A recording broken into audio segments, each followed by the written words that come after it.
Hi, my name is Toby James and I'm doing an interview with Demi Swann, who plays for Exeter Chiefs, and talking about her career. Thank you for agreeing to do this interview with me today. Of course. How did you find your way into a rugby career? I started my rugby career a little bit later. I did 1 year of high school rugby, but I predominantly focused more on like track and wrestling.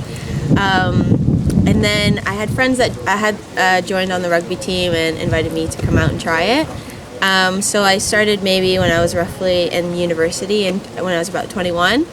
And then just fell in love with it really, so I had a bit of a late start to rugby. How did you come to play with the Chiefs? So I originally created a highlight reel from footage that I had from university rugby, and then I sent it off to just various teams. I originally signed with Worcester Warriors before they folded a couple years ago now. And then once they folded, Susie Appleby, who was the former coach for Exeter Chiefs, reached out to me, and that was it really. And then I came here post WXV.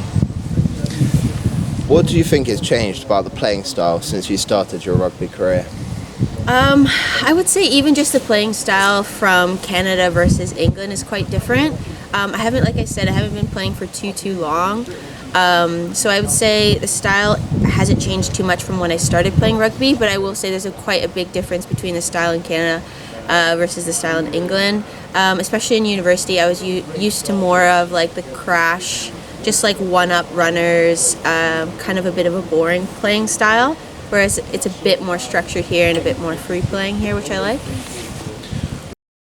Unfortunate bit with women's rugby is a lot of us have to have part-time jobs and even full-time jobs outside of rugby.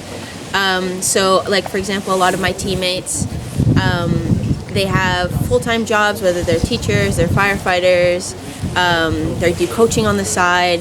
I think it's just the unfortunate bit of women's rugby where a lot of us have to have careers outside of rugby. What do you think about the fact that more people come to men's games than women's games? Well, I'm hoping that just based on the numbers that came out for the Women's World Cup, I think that could slowly change. Of course, I'm a little bit biased. I think that women's rugby is a lot more interesting than men's rugby, but I think that we're moving in the right direction, and I think we're gaining a lot more fans, and the momentum we're getting post-World Cup is amazing. Well, thanks for talking with me about your sporting career, and good luck in future matches with the Chiefs. Thank you.